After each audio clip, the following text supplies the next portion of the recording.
This is ContactTalkRadio.com. Consciousness in action. And you are taking action into your consciousness by tuning into Contact Talk Radio. And on TuneIn.com, Ping.fm, and UpSnap Mobile. Contact Talk Radio.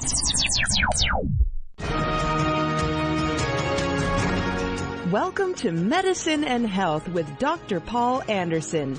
This is a show about opening up the often mysterious world of how doctors think. The goal? To empower the listener to gain access to the best health care possible.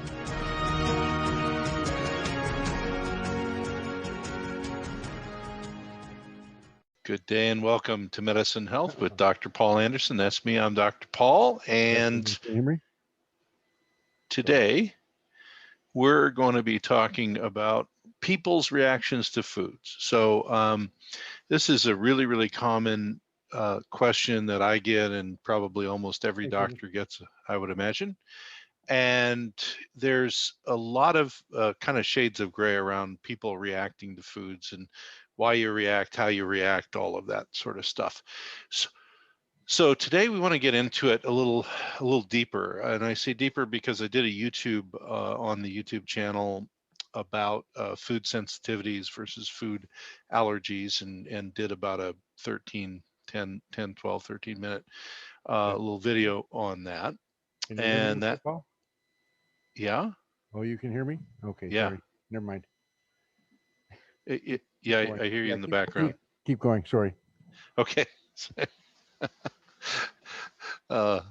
So technical difficulties, everyone. There you go. We're back now. So anyway, got a lot of questions from that short video, so I decided maybe to take a little bit more time here on the radio program and do an hour on it. And I think that's probably a really good use of my time. So this one, instead of going between, allergy and sensitivity like I did on the YouTube channel and taking a little bit of time, I want to take a little bit deeper time and talk about food reactions overall. Because one of the things that will get somebody to ask their doctor about food problems is either something real specific, they eat a particular food and they get a particular reaction from it that they don't like, or they have a sense that something that they're eating is bothering them, but they really don't know what it is.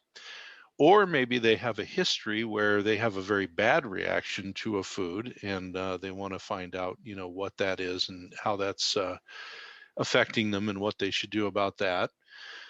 Or sometimes the patient will not drive the question, but the doctor may say, with your type of symptoms and with the things going on with you, I think it would be wise if we checked into some food allergy, food sensitivity, food reactions going on, and take them, take those foods that you react to out of your diet, because that may help you overall. Do this a lot with chronically ill people. And so when it's your idea as a patient, sometimes what you run into is you'll have a lot of healthcare providers will say, well, if you really had an allergy, you'd be dead, or you would know about it, etc. And that's true. If you had a classic anaphylactic allergy to a food, you would really know that you reacted to that food. And so they'll say, well, if you're not having those kind of reactions, there's no reason for us to test anything. So that can be a frustration. I'm going to explain why that happens. But on the other side of it, if you're the patient and you don't think you have any food problems going on, and then you have a doctor, some healthcare provider come to you and say, hey, by the way, you've got these chronic problems. I think we should check into food allergy, food sensitivity, food reaction testing, and here's how I want to do it. Well, you may have the opposite problem where you don't believe that that's an issue, and you're wondering why your doctor would talk to you about that, which kind of goes both ways. So let's talk about or maybe most of the reasons why people will and can react to food, and why there's this big gulf of difference between, you might have a healthcare provider say, if you're not deadly allergic to the food, it doesn't matter, and we don't need to test you and all that. All the way over to, you may just be having a reaction to the food that's not good for you. You're never going to die from the food, but you still shouldn't be eating it. Why would you have all of those different sort of reactions? Well, you want to start to think about food reactions as far as kind of two parts of a tree, or roots, or whatever you want. On one side, you can have allergy. And food allergy can include those very, very bad top tier things like the type 1 allergic anaphylactic reactions.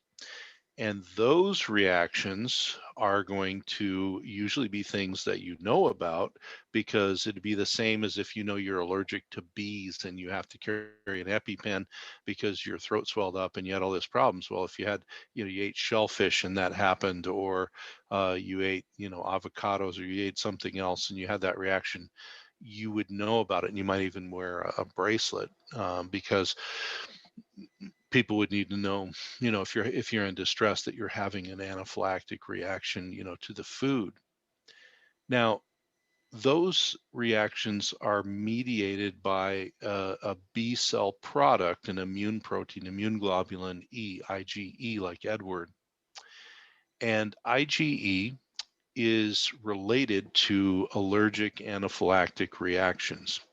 What that means is you can go into anaphylaxis and anaphylactic shock, and that is the type of reaction that generally would kill you, because you get cardiovascular and respiratory effect from that. So that's why those are the most dangerous type of allergy. But you can also have an allergic reaction to the food where you may not die, thankfully, but you might get hives. Your joints might swell up. There may be any other number of things that the IgE reaction causes.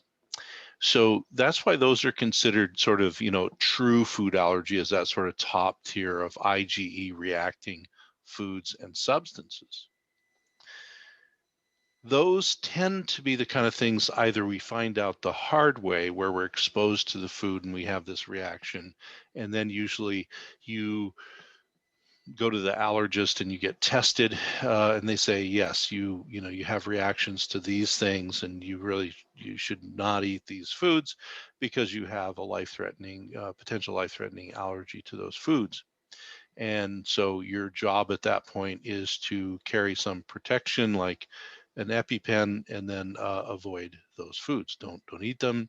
If you're out eating and you don't know what's being cooked, you need to tell people that you're allergic to those things, so that they don't inadvertently cross-contaminate your food with, something from something else that they're cutting up or cooking.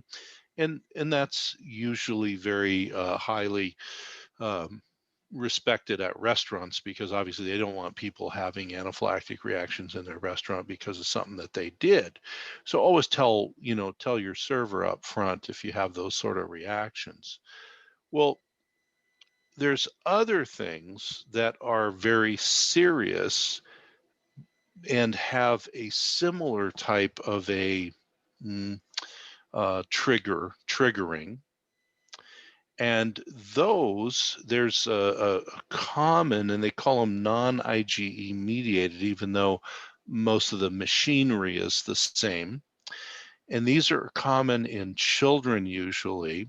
And so, down to newborns, infants and children. And one of the more common ones, they all kind of sound the same, is an acronym FPIES, F-P-I-E-S, food protein induced enterocolitis syndrome.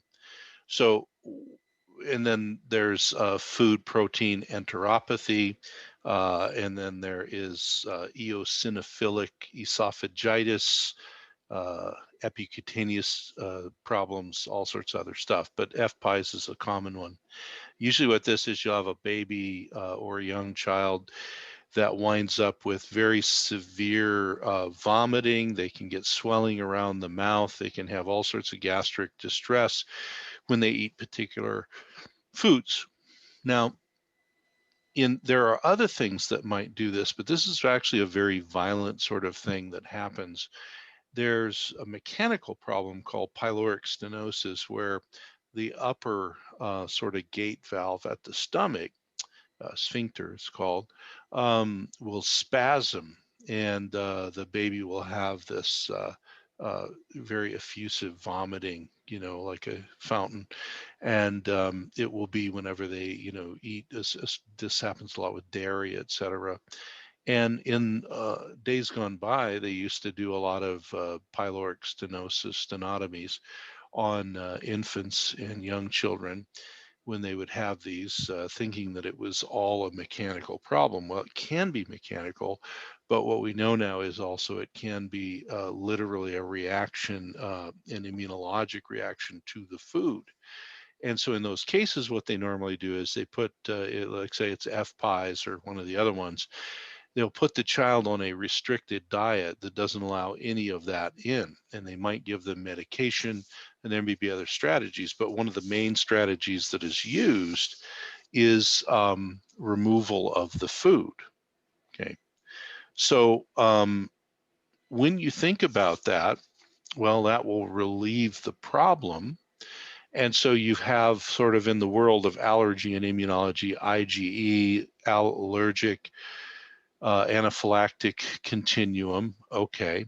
Then you have non-IgE mediated allergy problems like FPIEs and all of the other ones. But they're, even though the IgE is not involved, they're mediated through a lot of the same machinery, because IgE isn't the only thing that's associated with the trigger. Well, then there are other things that don't have the IgE part to it, like gluten-sensitive enteropathies. So most people have heard of, someone will say, well, I went gluten-free and I feel better, I lost weight or whatever, which is true. That happens a lot. And here's the thing with gluten. So gluten is a protein found in a lot of grains, wheat and other wheat relatives. And you'll even, you'll hear in cooking, etc. Well, this is a high gluten product, and we're using that to help with the baking. Okay, so the baking is enhanced by the amount of gluten that's in there. There are some breads where they actually add gluten into the bread, and if you don't have a problem with gluten, that's not such a problem. But if you look at gluten enteropathies, these again are not a traditional IgE allergic anaphylactic problem, but there's a disease called celiac sprue, and celiac disease is associated with severe malabsorption and malnutrition. It's also associated with a lot of other autoimmune phenomenon in a lot of people, such as Hashimoto's thyroid disease, and a number of other things. So you have another very serious disease state where it's caused by gluten. It's mediated through non-IgE allergic anaphylactic means, but it's still very, very bad. So it's a food reaction that is under the severe allergy tree, if you will. Now, one thing to keep in mind is, you go 15 years ago or more, and they used to say, well, the incidence of celiac disease is 1 in about 850 to 900 people. And then as time went forward and we got better at diagnosis, but also the pathology associated with biopsies and other things, we now realize that gluten sensitivity in North America is in 1 in 85 to 90 people. So it has this tenfold increase in its frequency. Well, people always were that sensitive. It's just that the disease of celiac or celiac sprue is so aggressive and noticeable that you saw that in a minority of these people with gluten sensitivity. So I usually tell people, now there's different testing that you can do for it. You don't have to wait till someone's that sick. So one of the things is if you test positive for the celiac markers, there's a blood panel for it. You just have to be cautious that you remove all forms of gluten from your diet so that you're not challenging your immune system with this thing that's going to constantly stimulate. Because what will happen then is not only will you have some degree of malnutrition because your absorption goes down in your digestive tract, but also you will wind up with um, uh, a lot of stimulation of your immune system that's not appropriate. So kind of pushing it towards autoimmunity. So if you look, because people will say, well, I've read the signs and symptoms of celiac sprue or celiac disease, and and my brother says that they have a celiac or they have gluten sensitivity, and my brother didn't have any symptoms of celiac disease. That's because they have a lesser presentation of it, but it's still just as meaningful. It's still just as disruptive to the health. Okay, so that's another one that's kind of on the on the big bad side. So you've got allergic anaphylactic problems mediated through IgE, like Edward, which is a B cell product, and then you have the non-IgE mediated things like FPIEs and celiac or gluten sensitivity, etc. So all of that is possible as you go along. But then what about food reactions? Well, when we think about food reactions, we often call them sensitivities. So you're sensitive to the food. You may not be allergic to it like an IgE or a non-IgE allergy, etc., but it doesn't mean it's good for you. You're still sensitive to it. Well, what are those? Well, if you remember, I said there's a B cell. Okay, so you've heard of T cells and B cells in the immune system. There is a B cell allergy, IgE allergy, that comes from the B cell lines. Well, there other immunoglobulins that go up when we have a sensitivity to food that aren't IgE? Well, indeed, there are a lot of others. There IgM, like Mary, goes up. IgA goes up right away. And then IgG, like George, will go up too with some people. Now, these things are known and they're seen in the science that the IgG, A, and M will go up and down with people with a food reaction, but they are unclear as their importance or their interpretation. Now, one of the things that you have to be a little bit careful about if you look at the science and scientific literature around this is you'll get to the end of a paper about let's say IgA or IgG, food reactions, and it will get to the end and it will say, well, there is no relationship to food allergy if the IgA or the IgG goes up when a person on their testing for foods. So that's saying two things, but it seems like it's saying one thing. On one hand, it's making the sort of logical statement that if we define allergy, food allergy, as IgE, like Edward, going up, then by definition, any other immunoglobulin, any other B cell product is not going to be part of the IgE family. Okay. So remember, allergy is defined as IgE reactions or these other special exceptions that we've decided, the non-IgE things like FPIEs and gluten sensitivity, etc. So they're saying, well, it has nothing to do with allergy. Well, what they should say is it has nothing to do with IgE reaction. Because in reality, if you look at the immunology of the digestive tract, you have a special local immunoglobulin in the GI tract where you absorb your food, and it's the IgA, like alpha IgA, immune protein from the B cell lines. And that is specifically there for protection of your mucous membranes, which is what your digestive tract is. So when you're looking at IgA, there's a very specific action that goes on when you ingest something or you have an infection in your GI tract or whatever, where IgA, like alpha, is produced first. And so why would your body's immune system produce immune proteins against the food anyway? Well, it's the same as any other allergic response. An allergic response is a misguided response of the immune system against something that really isn't going to hurt you, but you have an immune response anyway. Okay. Now, in the IgA, like alpha production inside the gut, what happens is normally as the permeability of the membrane of the GI tract gets worse, and there are mechanisms by which you get permeability of your GI tract membrane. Some people use sort of a blanket term.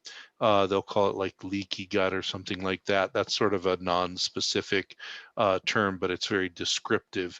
What you're really looking at is membrane permeability. And if the membrane permeability is less than together, patent, you'll start to get food proteins going in that should have been digested better. Then the immune system will see this. You have all these immune cells in your digestive tract, and they'll say, wait a minute, that we don't even know what that is, because normally it's broken down before it gets into the bloodstream. So let's make an immune protein IgA against it. Well, then you'll start to make other immune proteins. Now,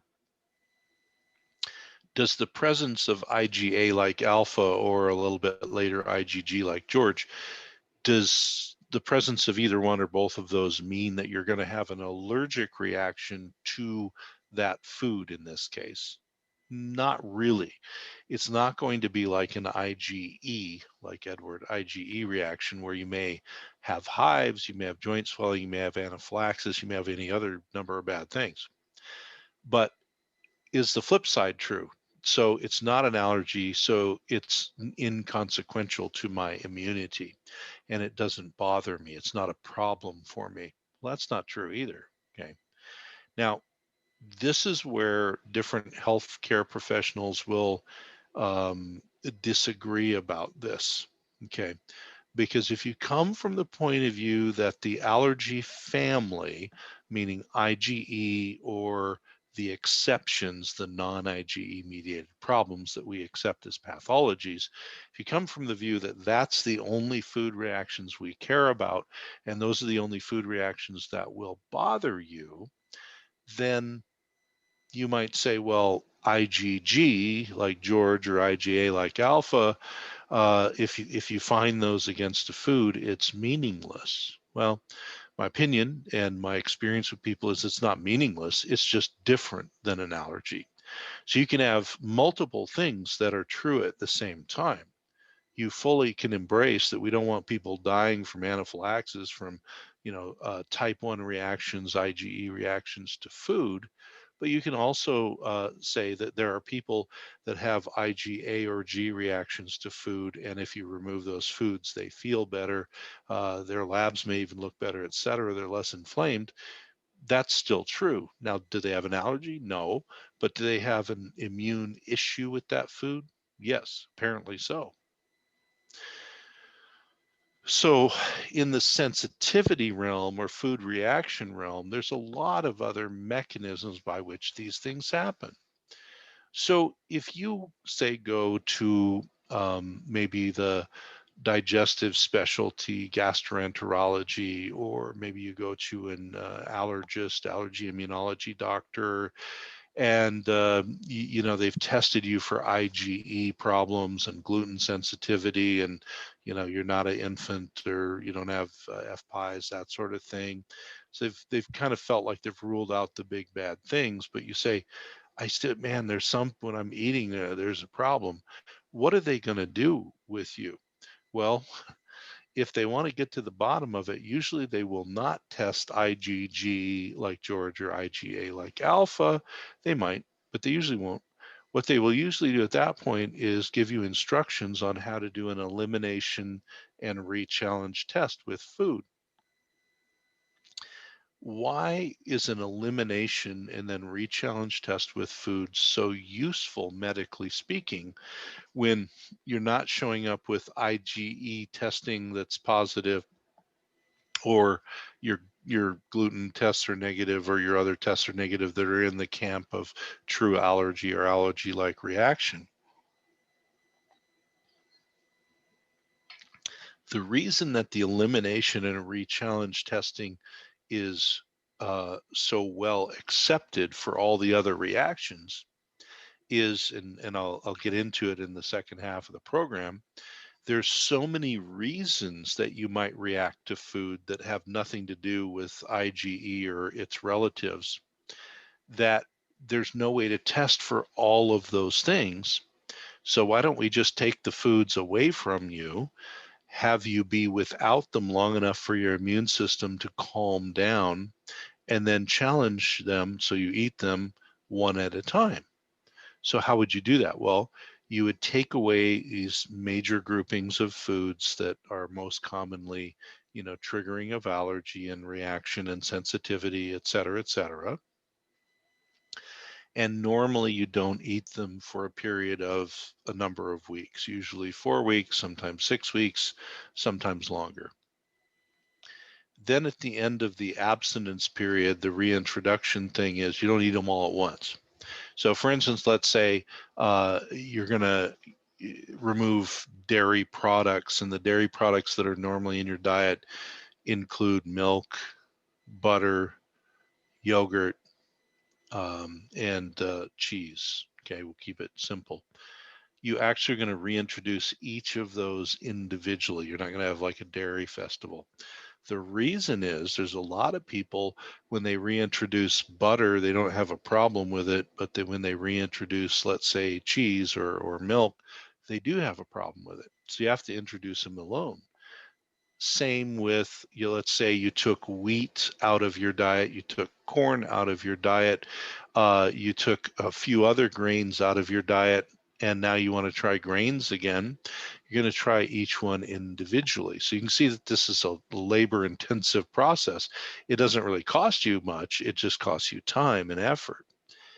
Now, what normally we would recommend people do would be, because the immune system can have sort of immediate and delayed reactions, is, let's go back to our dairy products idea. Let's say that you really miss milk, and you want to know if that was a problem. So 4 or 6 weeks you haven't eaten any of it. So you're going to have your first challenge be milk. So you're going to drink some milk, and you're going to wait and see how you react through the day. So you're going to have a few doses of milk there in the morning and just see how you do through the day. If you didn't react, what we recommend is day 2, you drink some more milk and make sure you didn't have like a delayed reaction. Because I've had people where immediately they had a problem, they got, a skin issue, or they got headaches, or they felt sick to their stomach or whatever. But I've also had people where the first day it wasn't such a big deal. Second day, wham, it really hit them hard. Well, if you have a reaction on the first or the second day, it's probably a food best left alone. So then you're done with milk, and let's say you really want to hit the dairy hard. So, then on the third day, you're going to try yogurt and do the same thing again. Now, here's the thing. So let's say you get to yogurt and it's horrible, you have an immediate bad reaction, you don't have to re-challenge it the second day. You can let the dust settle. Now, if you have a real bad reaction, we usually have you take a day off of the challenge, don't add anything new in. So then let's say day 5, you're going to leave butter alone, but you really would like to try wheat. So then you try wheat and you kind of see how this goes. And you just keep track of your reactions to the things. Now, the reason that the elimination and reintroduction challenge test is so desired, and it kind of is useful, is all of the things I'm going to talk about now that can be responses and food reactions, food sensitivities, can be largely sorted out by doing an elimination and re-challenge test. You can do testing for some of the things I'm going to talk about, but not all of them. Okay. So why would there be such a big pool of negative reactions to food that are non-allergic, but they are sensitivity or reactive foods that are just not good for you? How come so many things? Well, let's start with the relative of the bad allergy, the B cell reaction. You can have an IG, A like alpha, G like George, or M like Mike reaction to foods, or all of the above, and that will stimulate your immune system, but generally that doesn't stimulate it in a way that will kill you or cause great harm. It just makes you sick. So you can have B cell type reactions to foods, and that might be a problem.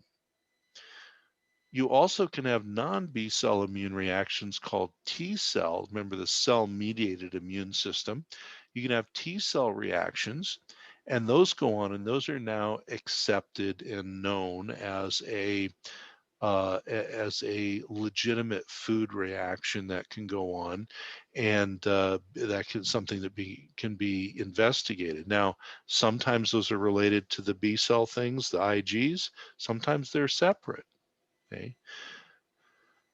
None of those are going to be caught on your standard IgE test, or say, most say other types of standard testing. There's also immune complex problems. So if you have an antibody that's from the B cell family, an antibody like IgA or IgG, alone it may be non-reactive. But if you have antibody and then antigen that clump together, antigen is just the foreign protein or whatever it is, that complex of antigen and antibody can become immune stimulating together. Okay. The complex of antigen and antibody stimulates an accessory part of the immune system that could then make you feel unwell when you ate that food, but it has nothing to do with IgE allergy. What are other ways where you can have food reactivity? Well, one is you can have reactions because of the insulin stimulation from the food. So obviously to most people, if they eat, something that's pure sugar, they would expect that their body is going to release some insulin to help them to, get the sugar into the cells. So that's a classic insulin response.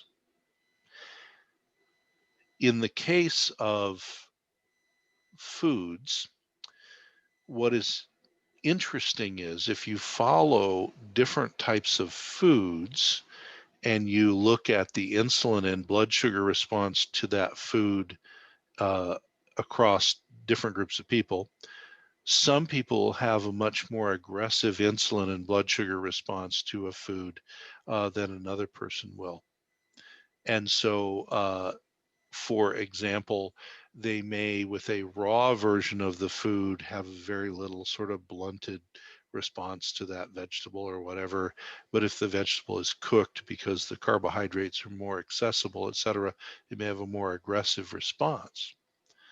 Well, in some people, the response of insulin release will cause a downstream effect that's not really immunologic, but you still don't feel well.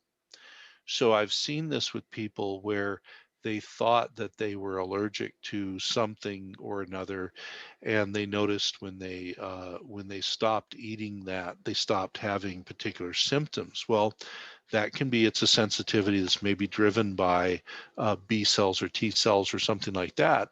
But also I've seen it where that thing that they were eating is associated with a sudden rise in blood sugar and insulin, and then they get symptoms from that. So they might feel sleepy, they might get a headache, they may have other things that go on. And so it was a sensitivity to the food, but it wasn't necessarily like an immune sensitivity. It was an insulin and blood sugar sensitivity.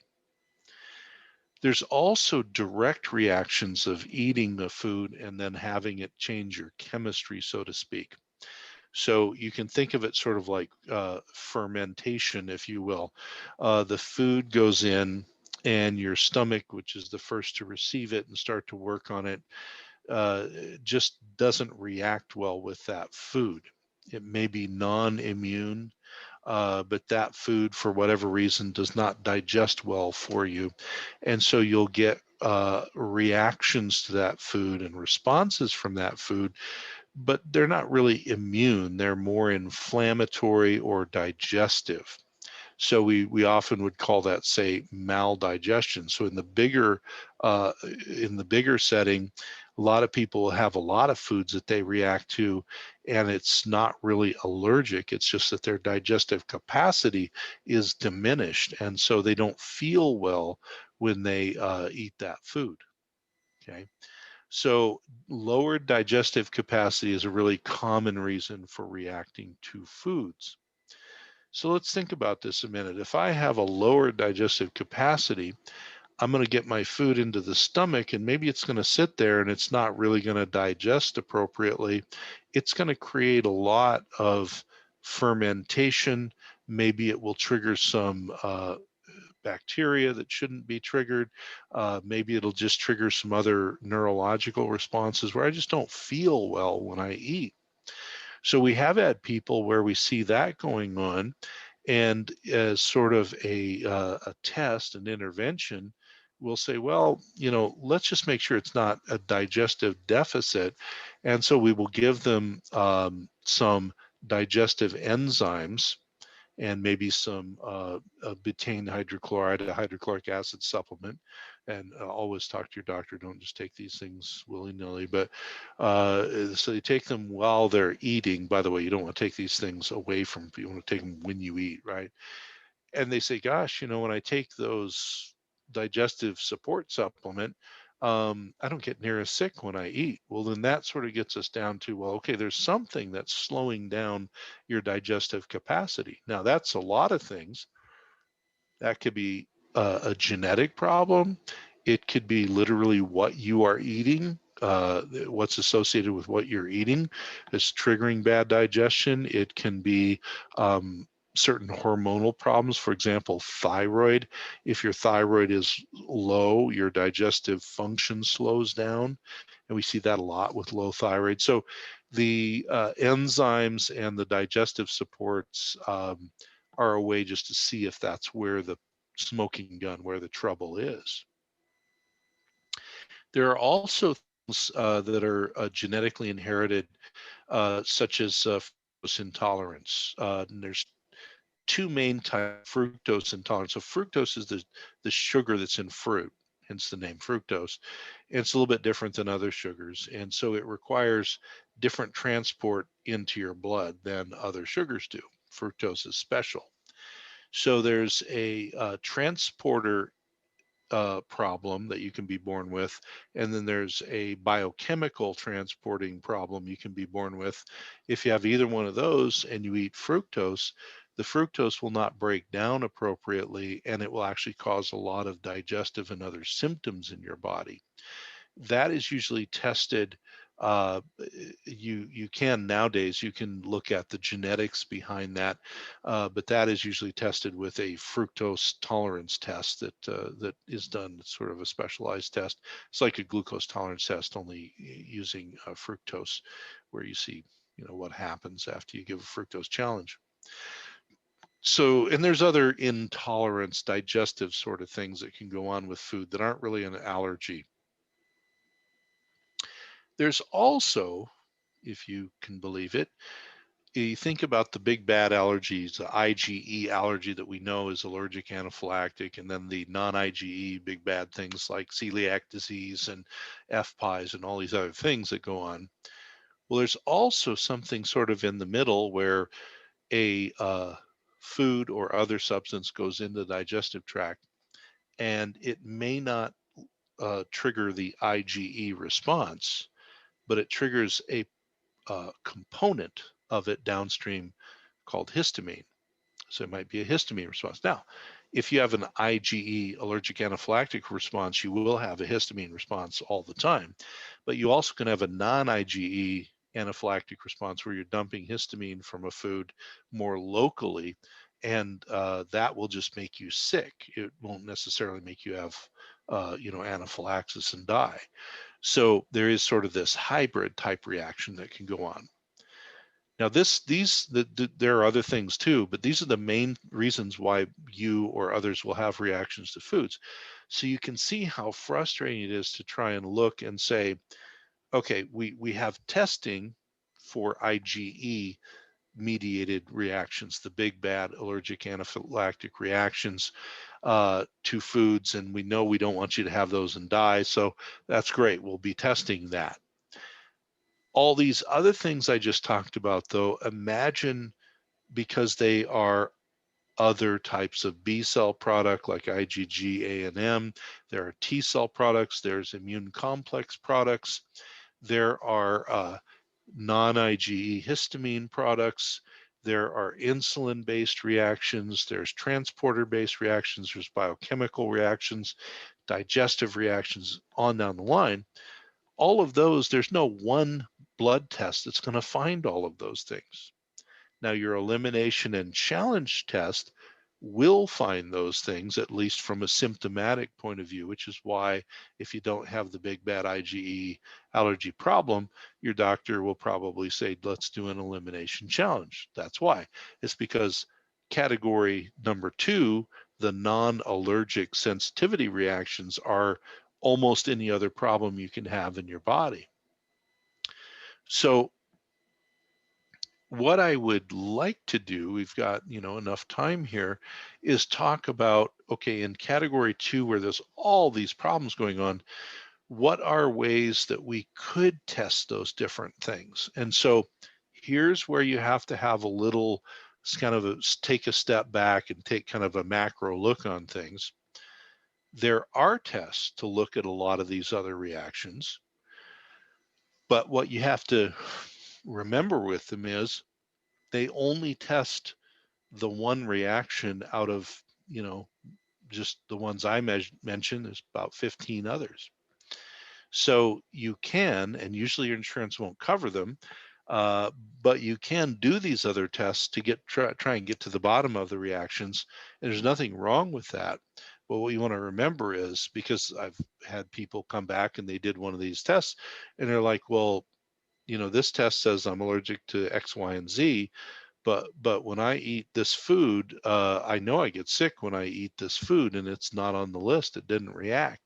So the test must be junk. Well, no, it just, your reaction to that food you react to is not mitigated by whatever I was testing on this test here. So you do have to be careful that you understand that these other tests that don't test for food allergy but look at food sensitivity are looking at what they look at and nothing else. You can still be made very sick by a food and have a completely normal test for it in these other types of testing platforms. And so this is another reason why a lot of times the allergists don't like those tests, because it's not going to tell you about life-threatening reactions, and it's only going to tell you about this one immunologic reaction that we're looking at. The way I look at it is,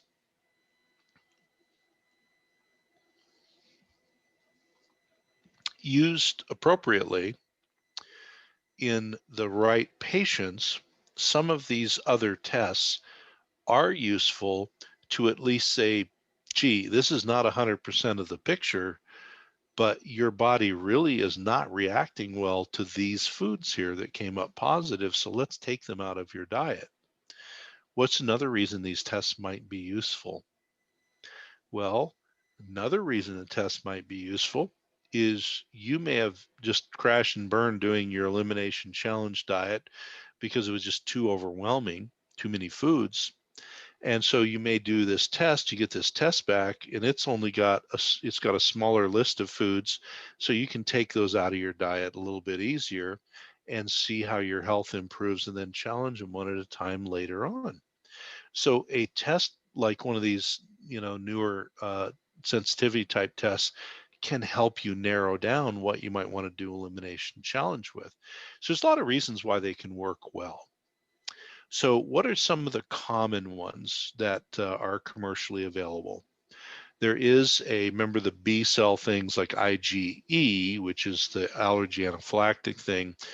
I always recommend that, if you're having any concern about allergy, that you always as a baseline do IgE testing, E like Edward, make sure you don't light up an IgE on a food that you didn't realize you had a bad reaction to, because as people say, well, I never died from eating the food before and here I have IgE reaction. Good. But when you have IgE reaction E, like Edward, to a food, and you haven't gotten sick from it yet, you probably will. You'll get sensitized to it, and then you might have an allergic anaphylactic reaction. You don't want to do that. So always rule out the big bad IgE allergies. But after that, IgG, like George, is a real common food sensitivity test. There's a lot of different labs that do this. You want to work with your healthcare provider because they'll have different labs that they have checked out and they think are a good one. But IgG is a pretty common sensitivity type test. Now, is it perfect? No, none of the tests are, but it will help you get in the neighborhood of foods that just aren't good for you, that may cause some inflammation, and you can remove them and see how much it helps. There's also now IgA like alpha. Now, remember I said IgA is the first thing made against odd food proteins in your digestive tract. Like IgG, it doesn't tell you anything about true allergy, type 1 allergy, anaphylactic allergy, but it does tell you there's an immune response to the food. So that might mean actually that you have a digestive system permeability problem that you're going to want to work on. But here's the thing. If you're having reactions that are IgG like George and IgA like alpha to foods, one of the ways you rebuild your digestive permeability is to remove those foods so you're not constantly beating up on your lining of your digestive tract, and it can heal up. So you're sort of just taking away the offending substances temporarily. So IgG, IgA, those you can test. There are also some tests, food inflammatory tests and food inflammatory complex tests that look at that antigen antibody complex or some of the T cell reactions. So those are available. There's some of the new, more modern ones that go on. The other thing that you can look at is that sort of hybrid problem where there is a histamine response, but you don't have an anaphylactic IgE association. So in the old days, originally, there was a test developed called a LHRT, a leukocyte histamine response test, and that was used specifically to see what your white blood cells did and how much histamine they dumped out when they challenged it with a particular molecule, like a food protein or a drug or something. So we use that a lot because back in those days there wasn't a lot of specific testing for a lot of unusual medications and certain foods and stuff like that. And so that test, the leukocyte histamine response test, sort of morphed into a more modern group of testing that sometimes are sometimes mediator response, sometimes ALCAT, ALCAT, is a histamine type response test. And if you just look at histamine response testing, that's the basis. So what is that looking at? It's not so. And here's I've had people get real confused about this. They'll say, well, I've had IgE, the real live hardcore IgE type 1 testing done for food allergies, and I'm allergic to one food. Only one food lit up on that panel. And here you give me this histamine test, and I've got foods on there that have high positive histamine response with, and they're not on my IgE test. How can that be? Well, there's a lot of reasons why histamine will be triggered in your body that don't require IgE as one of the inciting triggers.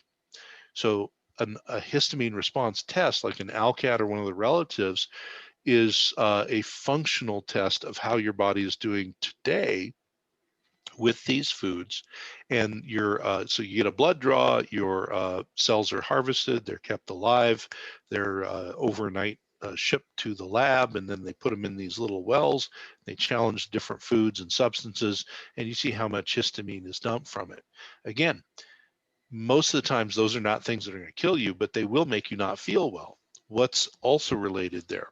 A lot like the IgG or IgA things, if you're dumping histamine in your gut when you eat these foods every day when you're eating, that is another thing that will ruin the permeability of your digestive membranes, okay?